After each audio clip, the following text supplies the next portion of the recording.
75 perusahaan di Kabupaten Lombok Timur yang menjadi peserta BPJS Ketenagakerjaan menunggak iuran mencapai 1 miliar rupiah lebih.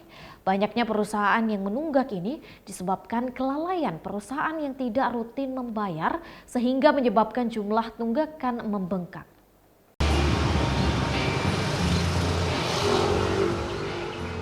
Keberadaan BPJS Ketenagakerjaan sebagai salah satu lembaga yang memberikan jaminan sosial kepada pekerja cukup dirasakan manfaatnya di tengah masyarakat.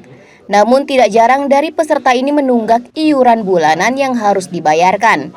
Berdasarkan data yang ada, terdapat 75 perusahaan di daerah yang menunggak iuran mencapai 1 miliar lebih di tahun 2024. Kepala Cabang BPJS Ketenagakerjaan Lombok Timur Muhammad Halik Asyam mengaku puluhan perusahaan yang menunggak iuran ini sebagian besar sudah dilakukan penagihan. Sehingga dari 75 perusahaan yang menunggak, 53 diantaranya sudah melunasinya dengan jumlah pembayaran sebesar 766 juta rupiah. Sementara 12 perusahaan saat ini sedang mencicil dengan jumlah pembayaran sebesar 186 juta rupiah. Sedangkan 10 perusahaan yang belum membayar akan dilakukan kunjungan untuk memastikan kendala yang dihadapi perusahaan dalam melunasi piutang. Penarikan piutang ini tidak hanya dilakukan pihak BPJS Ketenagakerjaan, namun juga didampingi aparat penegak hukum. Bahkan dari puluhan perusahaan yang menunggak sebelumnya, terdapat satu perusahaan yang dinonaktifkan karena sudah tidak beroperasi. BPJS Ketenagakerjaan berharap agar semua perusahaan yang menjadi peserta rutin melakukan pembayaran iuran tiap bulan. Di tahun 2024 ada 75 badan usaha yang menunggak di BPJS Ketenagakerjaan dan sudah kita serahkan juga ke Kejaksaan Negeri Lombok Timur. Jadi totalnya ada 75 badan usaha dengan total piutang 1 miliar 104 juta.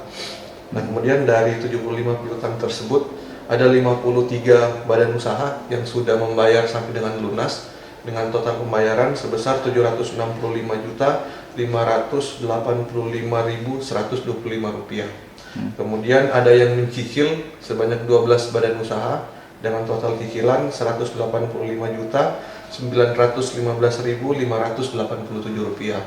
Nah, jadi kalau kita total ada 65 badan usaha yang sudah ada itikat baik untuk menyelesaikan tunggakan iurannya dengan total yang kami tagihkan sebanyak 951.500.712 rupiah. Jadi dari 65 sudah melakukan pembayaran, tinggal 10 yang masih jadi PR kita untuk di tahun 2025. Nah, untuk 10 perusahaan ini kita rencananya akan kunjungan langsung ke badan usaha bersama dengan pihak kejaksaan karena memang statusnya sudah di atas 1 tahun tunggakan iurannya. Tunggakan iuran perusahaan berpengaruh terhadap pengklaiman jaminan kecelakaan ataupun kematian.